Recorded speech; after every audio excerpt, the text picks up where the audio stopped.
Minahan.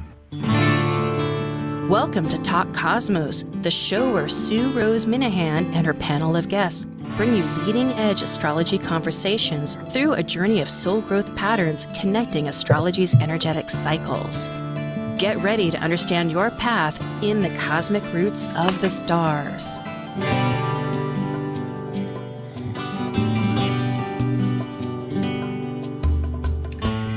Hello again, Sue Rose Minahan here, host of Talk Cosmos, this conversational astrological query every week that we and you gratefully join with us. It's June 6th, not 19, it's 2021. And the topic for tonight, in a nutshell, that's going to go exploding, is flip the light switch. And it's a reflection on the very upcoming, I was going to say past, but it's past, future. Hey, that's part of the subject too. We're at this moment that combines everything, it seems, in all its multiple possibilities.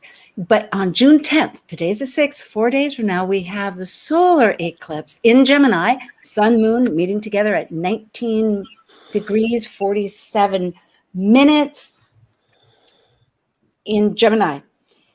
And there's another potent possibility event right directly after that on the 14th of June, where Saturn is going to make its second square to Uranus. That'll be part of our topic too. So it's really a matter with our panel tonight of exploring this collective consciousness, our relationship to the natural world that is increasingly becoming more evident through these incremental phasal aspects, you could say, on the bigger picture. So we're migrating between this is the big picture, this is the little picture, this is what we're thinking. It's a whole potpourri of thought. And that's what I love about Talk Cosmos, and I love about our astrologers that are so intellectually, spiritually, consciously involved with figuring and wondering. So join us right now because it's time for Planet Buzz.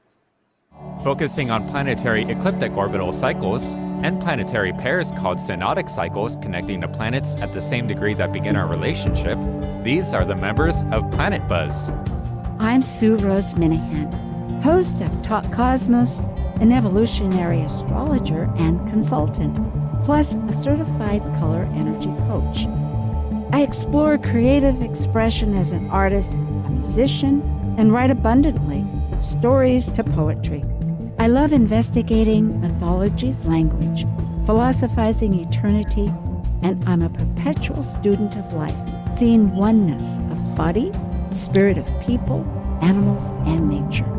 I'm Leslie Francis, author of the 2019 and 2020 Llewellyn Sun Sign books, a practicing professional astrologer intuitive, a lecturer, and host of my own podcast, Coloring Outside the Box. My lifelong search to understand what it is to be human led me to develop my own approach to astrology called purpose-centered astrology. I passionately seek to support people in their greatest act of creativity, living life, through consultations and webinars. Creator of star cards, I love talking and making people laugh. I'm Tara All, an astrologer, writer, and artist who loves spirituality and metaphysics. I practice and teach evolutionary astrology, and I work with the tarot, crystals, hermeticism, and animal medicines. My approach is creative and experiential, and I created a YouTube video series called We Are the Planets through EA Zoom meetings. I also speak at conferences. Currently, I'm the resident astrologer and lead writer for Sage Goddess, and I serve on the ESAR board as marketing director. And I'm Dr. Laura Tad. I have a PhD in human science and work as a spiritually oriented psychological astrologer with people around the world. I teach and lecture on astrology both in person and remotely. I have a blog. I have written for the Mountain Astrologer, Celestial Vibes, and Tarot.com. Additionally, I am the educational coordinator for Live Life Resources, an educational nonprofit specializing in resiliency training, education, and research. And as the ancient Hermetic code reveals, as below, so above. As above, so below. Yes, and the Hermetic Code of, as many might know, has a much longer, but that's essentially what we realize. We're a reflection. And how do we interpret that? We have free will. There is, it's always the eternal question, fate and free will. Well, today we're speaking with that grounded focus of, well, I don't know how grounded, but we're getting there. Grounded focus on the eclipse. It's in our near future, flipping the switch. And, eclipses, I will comment, there's always a debate. How long does it last? Well, in one way, it could be till the next 3 years later when it repeats that whole it's a whole series of cycles. And then others will say 6 months until the next one. Solar eclipses are powerful. And when they're in your chart, it really has a very long-lasting effect. And I'm talking to our audience here, because at the half hour, each of us will bring attention to where is it in our chart and it kind of personalize that more, which we always do with this great group. It seems to be one of our signatures that we've added, and it works really well. I will suggest to open this subject a question that was brought up during one of our pre-chats. And it was, I'm looking here, where in the heck is it here? Oh, yes. How do we, I'll back up that up. There's a couple of lines from a poem that are renowned in many ways. In fact, Dr. Tad Laura was mentioning that Nelson Mandela memorized this and kept this poem close to him. He was in jail, as we know, in South Africa for, 20, maybe more long years. I should know. I want to say 30, but it was a long time. And fortunately was released and then became the president, or whatever they call it, in South Africa, and illustrious individual. So these two lines, and it's by Invictus. It's the poem by William Henley in 1875. Rather difficult circumstances that provoked him to write this challenging, victorious message to himself. So I am the last stanzas, which I remembered and kept me alive for many years, was, I am the master of my fate. I am the captain of my soul.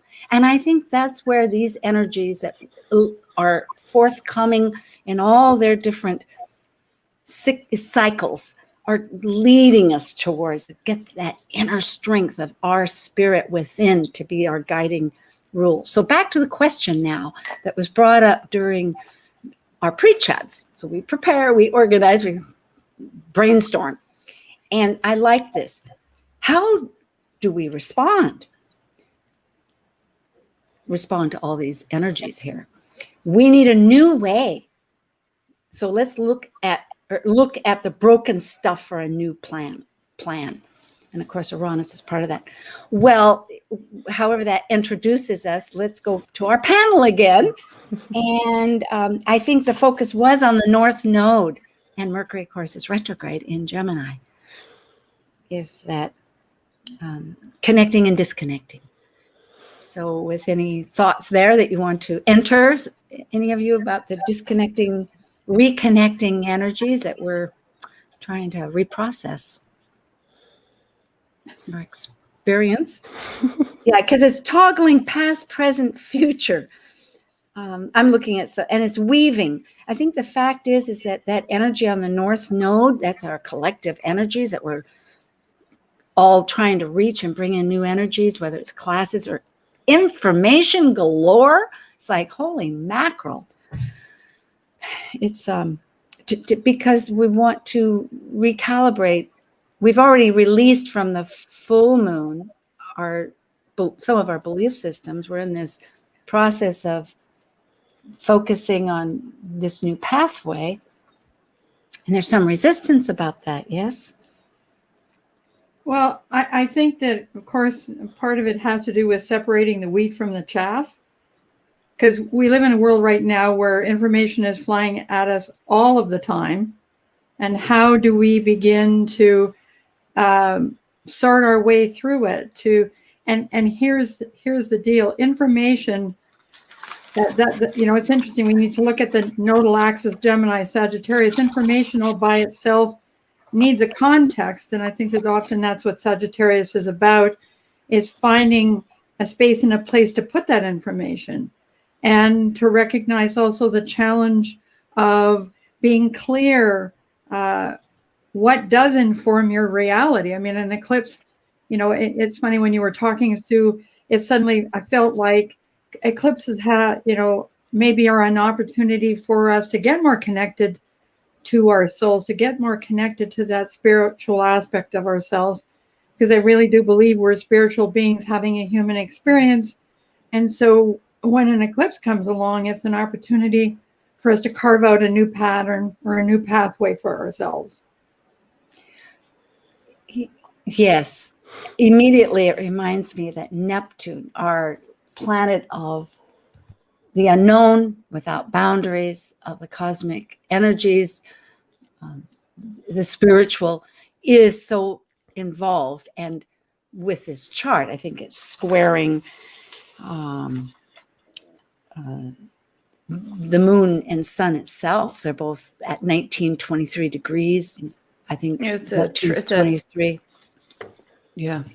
And then, of course, Jupiter, which for traditional astrologers, and it's part of the picture, although I am modernist. I do accept that Neptune is ruling Pisces, but Jupiter, which was a traditional one, is in Pisces. So now that expansive nature is really accessing more, in contrast with to unsettle. So I think really it drives back, Leslie, to what you were saying about centering into that spirit that we really are, instead of looking at the material so much to give us the answers or the external. Yeah. I think I know I've mentioned this before in our previous shows, but for me, the North Node in Gemini and all this Gemini activity, and even Neptune in Pisces squaring it now, it's not just about new information coming in for me. It's about using our minds in a new way. And whenever Neptune interacts with something, it gives us an invitation or an opportunity to move into a new expanded space of consciousness. And so for me, the opportunity is not just to receive new information. I mean, that's part of it, but literally the way we perceive information itself, even the way that we relate to what we call our mind, like, to me, that's opening into a whole new field of experience if we want it to. Mm-hmm. And so for me, that's just that's like the broader piece. And then if I'm able to perceive differently, if I'm able to open myself to a new level of consciousness about what my mind is, what it can do, how I work with it, how it's part of me, am I in it? Is it in me? All these kinds of questions, right? Then how I connect those dots, how I put things together, how I see the bigger patterns, which actually draws in the Sagittarius polarity to Gemini, then I have new ability. And so for me, it's a whole mental leveling up. It's the best way I know to say it, but that's how I feel about it. And that's how I'm experiencing it in my own life too.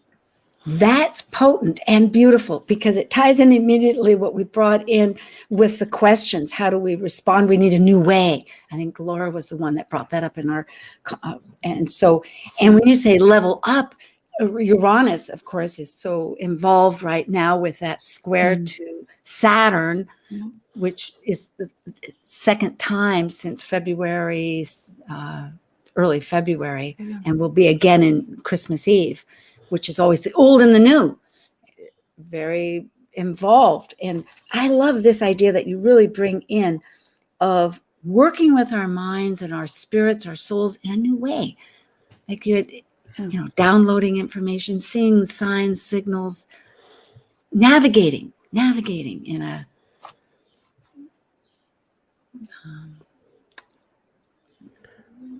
truer, elevated.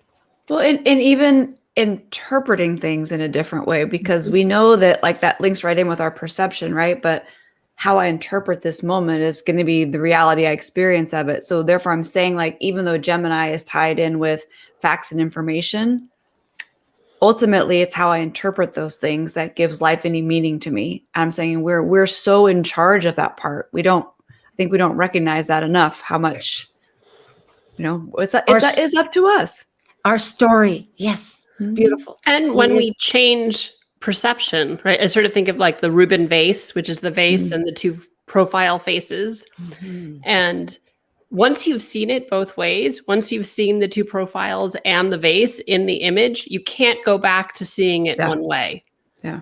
Right. There's a lot of imagery where it's the old woman and the young woman, right? And it's like once your mind has seen both, you can't go back to only seeing one. You might have struggled to see that optical illusion initially, but once that's cleared, you're accessing, like, as you were saying, Tara, like that new information coming in a new way, even or understanding old information, perceiving it completely new, even if the data itself hasn't changed, your perception is wholly new.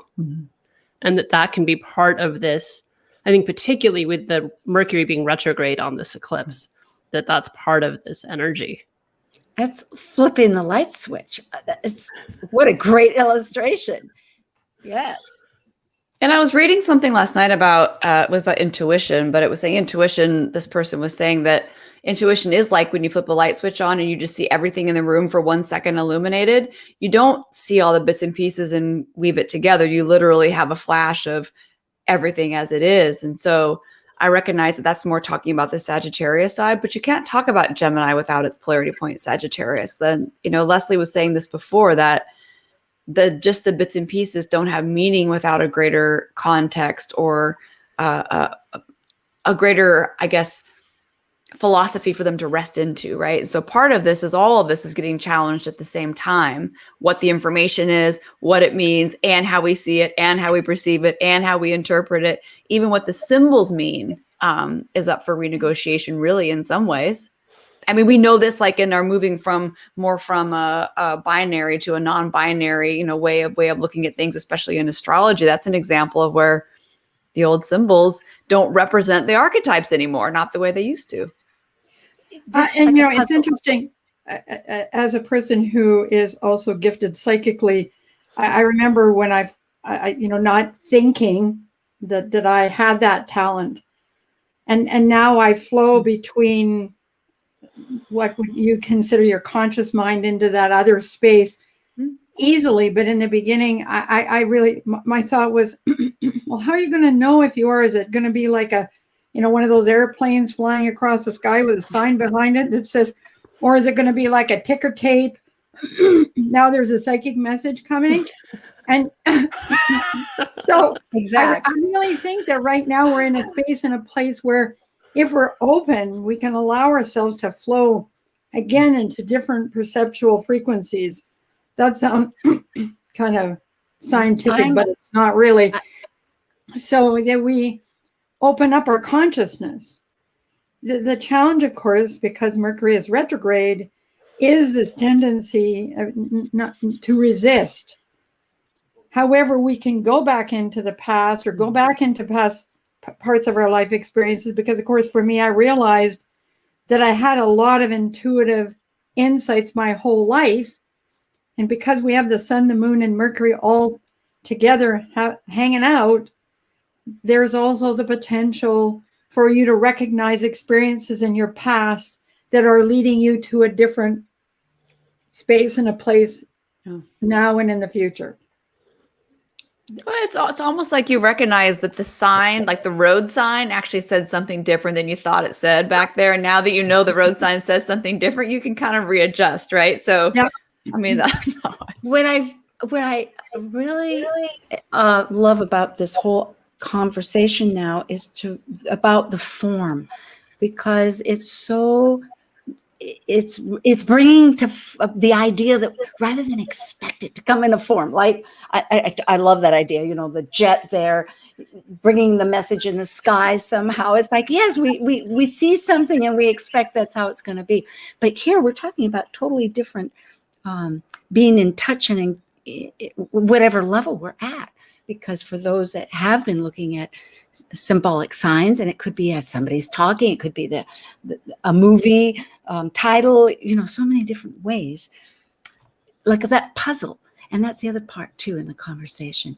You know, I've often thought of it like a mural with little tiles. You know, we're putting together a whole, that's what I'm trying to do in my life, is like you take all the pots and containers, you throw them on the ground, just like they did. And I think all across North America, the original people here had a lot of pots, and there's a whole idea that that's perfect. And by breaking it, it's like remaking. There's a whole spiritual analogy with it. But at any rate, you take all those little pot pieces, shards, I think they're called, and you make a new picture. Yeah. Form, consciousness, enlightening. That's the other thing about illuminating, isn't it? A lot with Uranus that's happening now. This idea of as long as it's not like a strobe. I keep thinking of the strobe lights, right? Back in the 70s. They were a little bit. Well, I think with the Saturn Uranus square, I don't know, awakening, I guess is the word that always resonates most to me with Uranus. There's awakening, but with Uranus and Taurus, part of that is awakening body intelligence. So again, it's funny how we keep coming back to these same things of like, what is our mind and mental intelligence? What is our body intelligence? All these different levels of intelligences, and how are we working with them? That's just one aspect. We know, of course, that Saturn Uranus square is absolutely about the struggle between, the past to the future, which leaves us, right in the space between the two.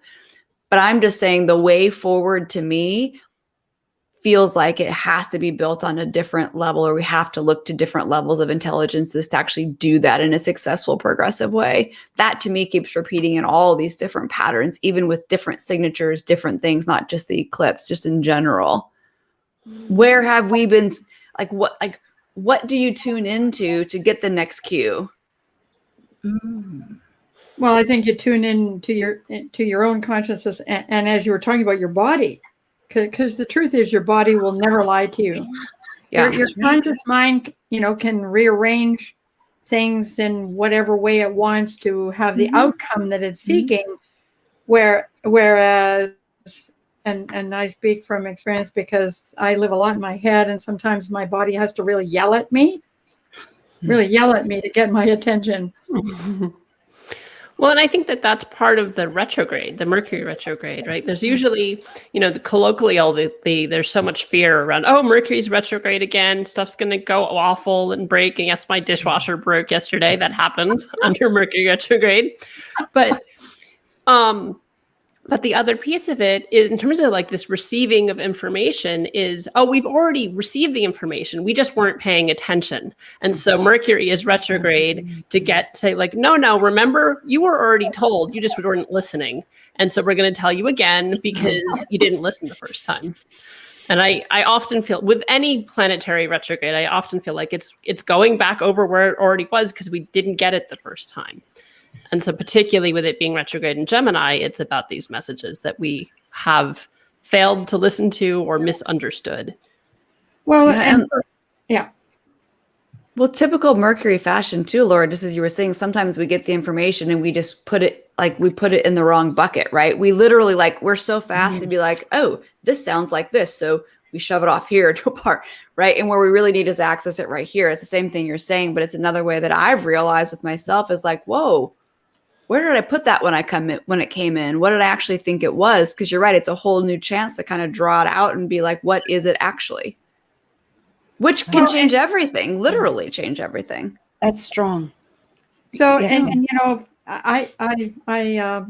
I don't have Mercury retrograde in my chart, but I have 6 other retrogrades. And so, I spent a lot of time, dealing with the whole notion that this is not a good thing. And I realized that, the gift of a Mercury retrograde is a time to get tuned in here and to turn one's attention to one's inner self. And go and see what you put in what bucket and what you weren't listening to, and all because we certainly now live in a world where there's so much information. Now there's a Mercury retrograde experience for where you've just been there's just so much flying around, and it's almost in this time and space, we need Mercury retrograde so we can sort of get on track with ourselves and not be distracted by all the things, because of course Gemini gets easily distracted. Well, I will say, and it's not, it happens to be it's my birthday. And it was a long good friend who's not an astrologer. I love her dearly. And she doesn't need to be an astrologer. And she wanted to wish me happy birthday. Her birthday is yesterday. In fact, we met that way. I said, thank you. I said, hi, what's your name? And when's your birthday? And she said, today. And I said, oh, well, mine's tomorrow. We were like, well, no, it was like half birthdays. It was, that's what it was. It was half birthdays. And when you're 15 years old, half birthdays, they matter. They still matter to me. Anyway, now do we need all this information? Maybe. I don't know. We will come back. This is with Planet Buzz, and I'm with Dr. Laura Tad, Tara All, Leslie Francis, and myself. And today is June 6th. And we're talking about the light switch. We're flipping it on and off.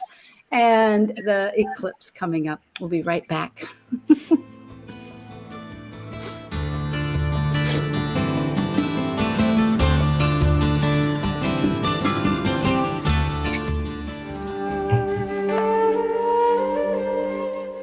While we take a break from this week's edition of Talk Cosmos, let's take a look at this cycle's archetype.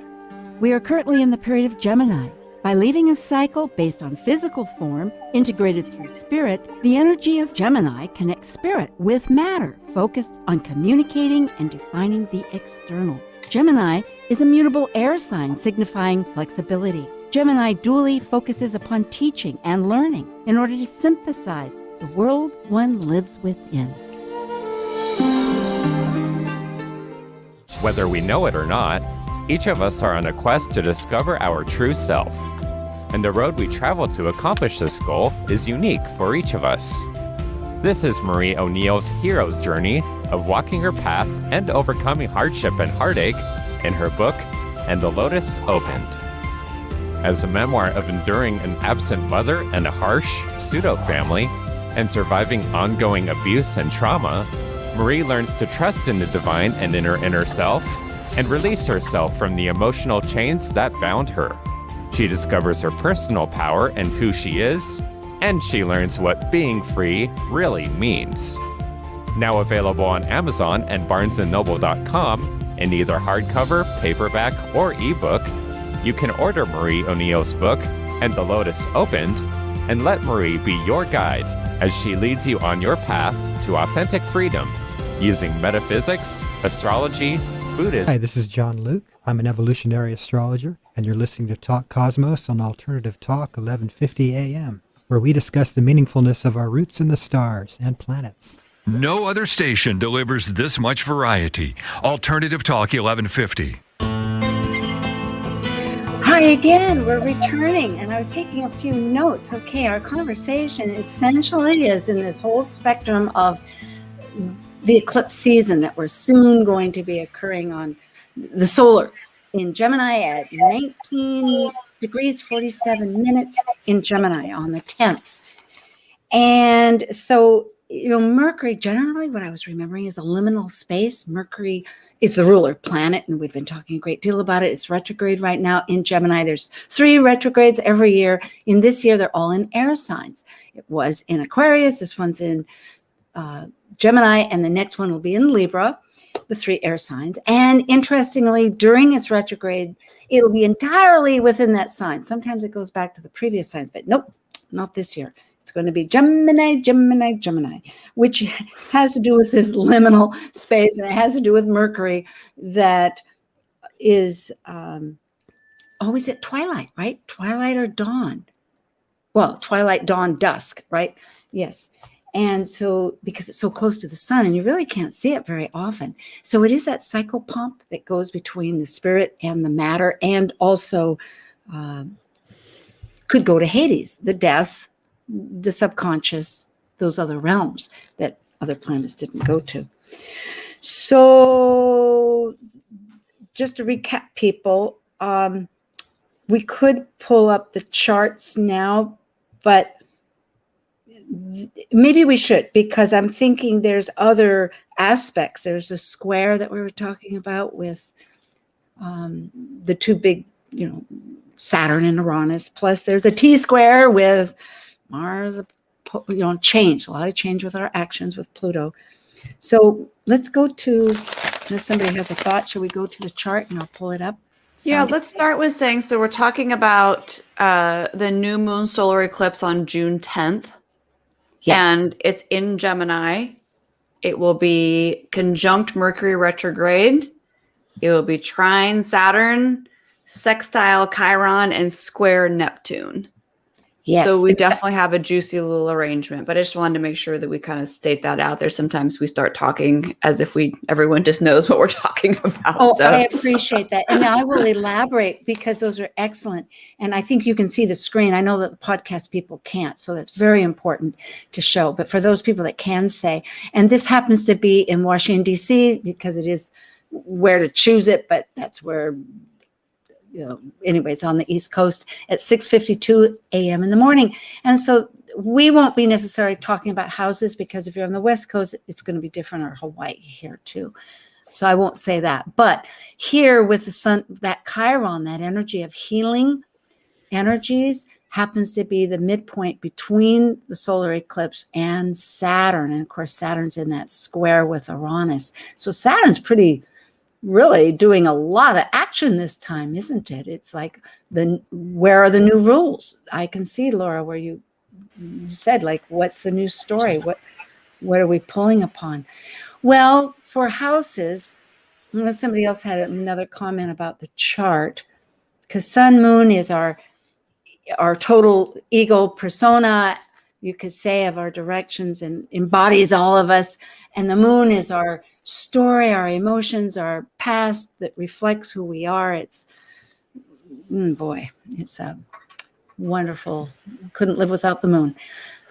But I think with houses, it's going to depend where people are. I think what becomes more significant is where it falls in somebody's individual chart, right? So if you know your ascendant, right? So then being able to calculate that out with placing Gemini and mid-Gemini, right? So for me, that falls in the 7th house. So this particular eclipse is going to have a lot to do with relationships, and it could be intimate partnerships, but any sort of close, deep friendships too, or any sort of business partnerships, right? This sort of what governs that area. And I can see that already percolating and gestating for me, as there's some big shifts happening work-wise, and some previous collaborations ending, some new collaborations starting. And so that's part of how that's showing up for me. And I think so for anybody listening, just being able to get a sense of where this is falling in your own chart, that's where this idea of taking in information in a new way and what that information might be related to is going to be showing up. And then depending on how tightly that does or doesn't aspect things in your own chart will amplify it as well, right? So for me, it falls in my 7th house and pretty much on my Mercury, right? So it's going to have a lot to do with communication, even and teaching, isn't it for you too? A lot about counseling, and because 7th house can be counseling with other people. I think you're changing your schools, or is that, if I'm being appropriate here or not? Yeah, well, so where I've been teaching for the last 3 years is coming to a close, and I'm launching a lot of my own classes and teaching, and then as I was saying, so collaborating with other people, which is part of that 7th house. So I think, for once you get a sense of where that's falling in your own chart, you have a better idea of how it will manifest, because that's going to be more accurate than, oh, well, I'm south of Atlanta and it's going to be in the, I think it falls in the 12th house here or first or 12th, it's a Gemini rising here. But that's not going to be nearly as personal as where it falls for me natally. Yeah. In fact, I could change this so it was like an Aries rising, but exactly true. So thank you for stepping up with that, Laura. And then Leslie or Tara, do you want to share? I think, Tara, you had quite a bit happening too. Yeah, well, and mine's easier to think about because I am Aries rising. So when you think about just I know there's some discussion now about the natural zodiac, but I'm still going to say it even if it's controversial. The natural zodiac meaning starting with Aries. So for me, that means that this new moon eclipse is going to fall into my third house because Gemini is in my third house. And it's right on my south node of the moon that is in Gemini. So one really easy literal thing that's happening for me is my day job, which is at Sage Goddess, which is a big metaphysical company. I'm a resident astrologer and lead writer there. The marketing team has been working from home during COVID, but it's not a remote job. It's a on-site job. So on the 14th of June, marketing team is all 100% back in the office, and I'll be back to driving in my car commuting every day after 18 months of not doing that. So that's a literal interpretation of like the eclipse in my third house, which has a lot to do with transportation, how we get from here to there and connections, right? So that's definitely a change in my immediate environment. The stuff I spoke about earlier about reusing our mind in new ways, I feel like that's especially on point for me with this eclipse on my south node in Gemini, because in so many ways it opens up connections to the past in ways that I can see them in a new way. And I'm experiencing that in different ways in my own life right now. And even in the way that I teach and share and communicate, in the way that I write, which is all third house stuff, right? There's new things coming into my consciousness already now, and we haven't even had the eclipse. So, yeah. Yes. Well, and I just wanted to make the observation that, of course, Tara's going to have her first book published during the impact of this particular eclipse. Old wisdom, right? Yeah, it's true. Very true. Yeah. That's great. In fact, I was going to ask you about getting a date so that we could talk about your book online here. So we will talk about that later. This is great, which it will lead into mine. Leslie, where does it put in your chart? Okay, well, I find it fascinating because so typically Mercury retrograde, it's in my 11th house, and it's opposed my Chiron in the 5th. And I have just spent a good proportion of the last week going through every document, piece of paper, notes with ideas, thoughts charts of people I don't even remember, that I've been hoarding, as one of the people on my condo board has said, you've turned into a hoarder. I now have, and for me, I feel like I'm clearing the decks for a deeper expression of my creativity. And going, and it's funny because I'm looking at these things thinking, oh wow, that'd be a great idea for a podcast. Just because I'm very airy, and I have notes here and ideas there, and never the twain shall meet, but now maybe they might actually coalesce into something longer term. And it's weird because one of the things that I did was I chose to throw out all the notes that I have ever taken in an astrological class or a lecture or a workshop, because I have never looked at them again. Never. So, and I'm not, the amount of time that it would take for me to read through all of that. Plus, sometimes I look at my notes from lectures and I don't even understand what it is I wrote down. So it's kind of like, that's a literal way, a physical way of purging yourself so something new can be planted. You are speaking it, and that faith, I'm thinking, because I too keep, just in case, I'll roll back. But here, actually, you took the past and the present, and you're going to the future. And 11th house is like the collective. You're going to share it with the collective. I mean, I love this. It's perfect. And then to we will talk later about, in fact, this will be a good segue into that other aspect, our personal Mars. In the last degree of Cancer, our old stories, opposite the almighty Pluto wrecking ball here that wants us to purge, you know. Well, for me, I have it just the reverse of Tara's. It's in my 9th house, all my Gemini. It's ruled by Taurus, but it's actually, most of it is in Gemini. So it's sitting there in my 9th house of philosophy and whatnot. And all the information is so much me, but it's really like these little light bulbs of thought just speckling around and trying to really refocus on so many purposes, because, you know, like you do need to anchor things in, and ideas seem to be one of my hallmarks. I can come up with them, but where do I put them and what do I do with them? And it is again, it's like this whole besiege of stuff. And I have to realize that, and it's a matter of categorizing and how to get help. And in fact, I was just reminded to ask for guides from my guides, right? So it's really exploring these new ways of thinking, and a lot to do about Talk Cosmos, because we have the panels that, and then how to expand. And then I'm thinking of a new idea. Actually, I'll say it. I would love to have a conference. And at first I thought 6 months, and then I realized that is no way going to happen. You know?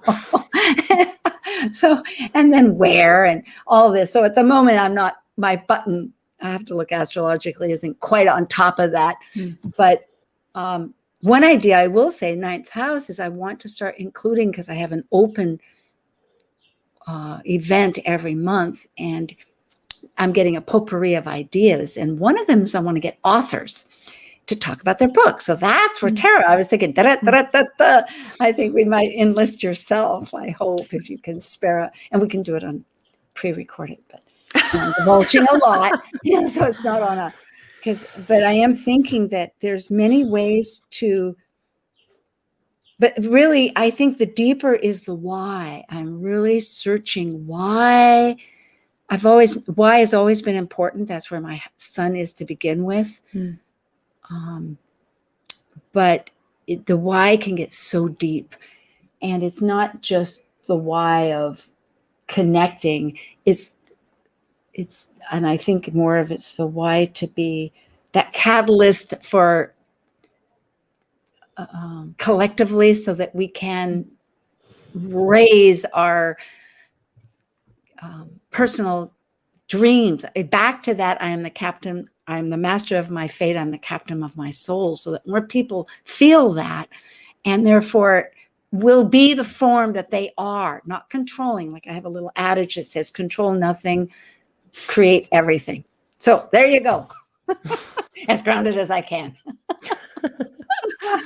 Well, I always think of the 9th house sometimes as like especially with Mercury retrograde there, it's like a recheck where you are on the path, you know? I mean, and I'm not a believer you can get off the path because you are your path, but I mean like consciously tuning into the 9th house in Sagittarius in general is about making choices and choosing a direction, versus Gemini in 3rd house is kind of like, ooh, let's wander this way and that way, whatever. So I know for me, like my North Node is in Sag in the 9th house. I know a big part of that is getting attuned and conscious with, yes, this is the direction. And then I choose it and go with it and move towards it. It's so easy with the Gemini. We used the word earlier to get distracted, right? Take door number 1, now door number 2, right? Maybe there's something here. At some point, you got to make a choice and go with it. And the 9th house is to me, is a big part of that process. Yay! Well, and for me, Gemini is really experiential. Like, yeah. That's why. Well, I always call them the reporter of the zodiac. They're the one that's going to go do something and then tell everybody else about it and what it was like, and because they love to share what they know. The key is, you know, as Sue so succinctly put it, is finding a place to ground it. And as a person who has a lot of air energy in her chart, I totally get it. So I totally get it. We are. Right. It's that I think of Gemini as like the data gatherer, right? As opposed to the Virgo, which is also connected with Mercury, where then you analyze all the data that Gemini gathered right? So it's this, there's never enough data for Gemini. No, fortunately, I have good Virgo that I'm recognizing more. Let's thank you for all. I appreciate this. This is like a great opportunity, especially today is my big B day. Let's talk about. We could have analyzed your chart. Oh yeah, that'll be fine. That'll be fine. I could use all the help, direction. Yeah. Because it is like we know that Neptune squaring these nodes, the south node of Sag and north node is where's the boundaries? There aren't. It's wide expansion. So there's huge imagination, all the possibilities. And I think one of the bylines that came out of our pre-chat was synchronicity. There was, if we can lead from there into the T square, which is the opposite, is like expansion to contraction of because T squares are expanding, but they have to work with each other. They've got all that tension going on. But here, and this is a square too, actually. It's that tension of, and I think, but because it's in Pisces, so much Neptune is that rewilding, the synchronicity. There was some talk about that it relates back to other years. I think, Laura, you were bringing that up about Carl Jung when he came up with synchronicity. It was at 1974 that it was the reverse. Oh, earlier than that. Yeah, that similar energies, not exact. Sure. Well, his essay, his book on synchronicity includes a study on astrology where he was looking at the location of the sun and moon in married couples and trying to see if there was a correlation between marriage and the sun and moon in people's charts. And from a scientific perspective, it came back as inconclusive data. I see a lot of flaws in this study, but so, because all he was looking at is people who are married and where's their sun and moon, but there's no context of the nature of the relationship, what caused it, why were they married, what was the impetus to get married, all of that would color what that it was very scientific, just like. This data in relation. Yep. But just the idea of synchronicity in general is things that seem to happen, seem unrelated and yet happen correspondingly, right? And that he just noticed that was happening sort of.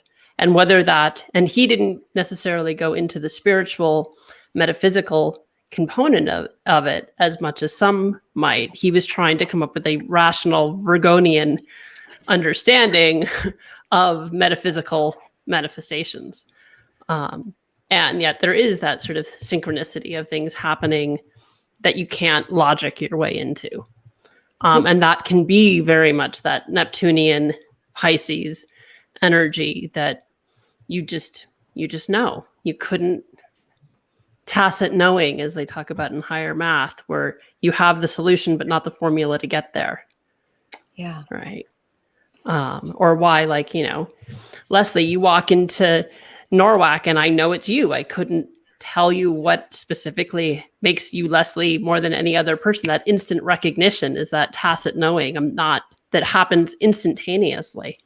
And that's part of that Neptunian understanding.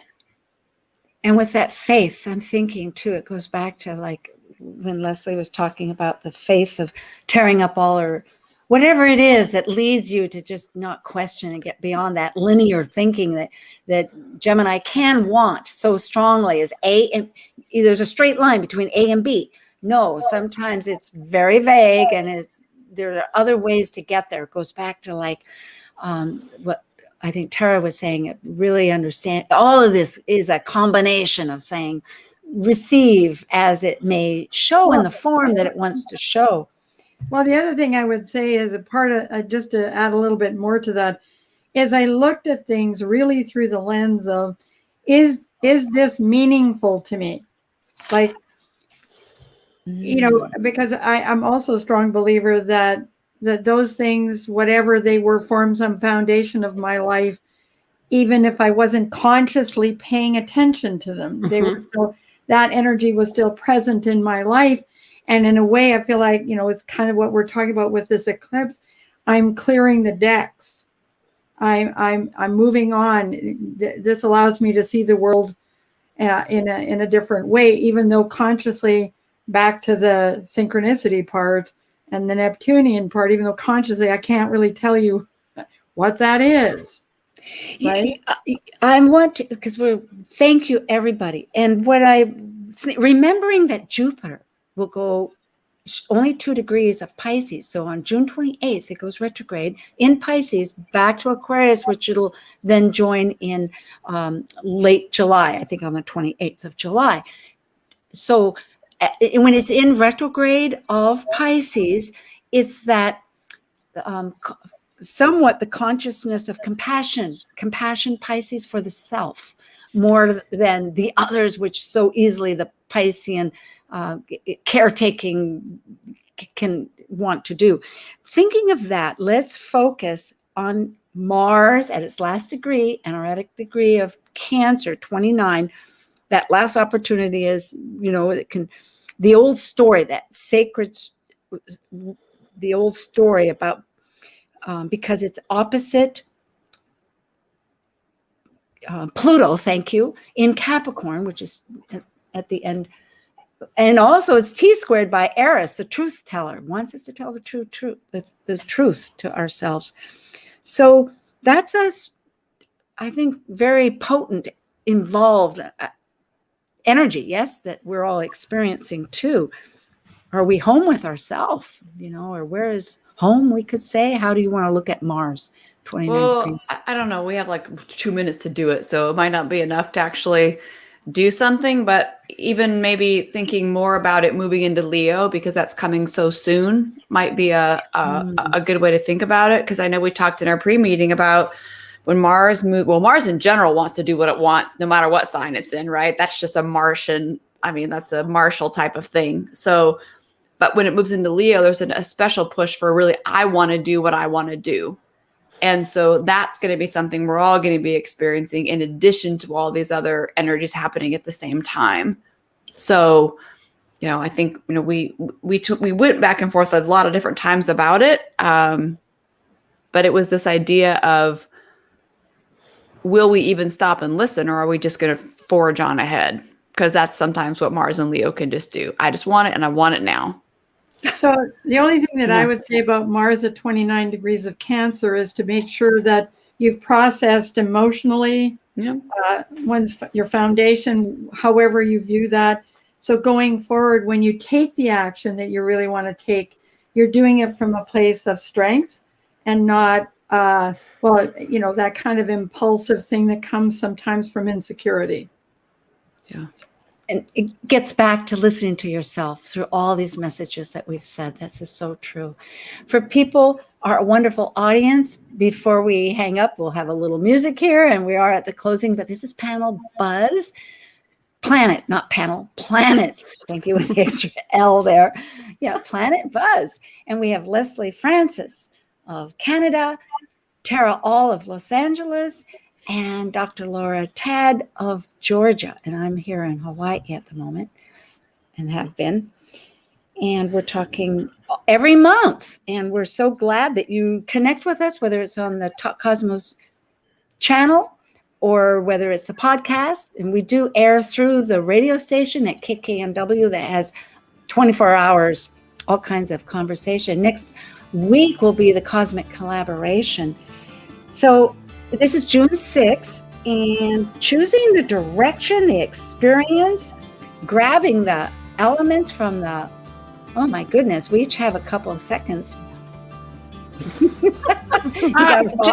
Gemini ultimately is open-mindedness. If you can open your mind, amazing things will drop in. I think that's the most simple way to look at it, but you just got to be available.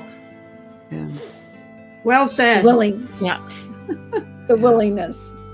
Yes. Well, good luck to each of you. Laura, with your new directions, and Tara and Leslie. It's exciting summer, really, when we look at it collectively. Yay. Thank you, everybody.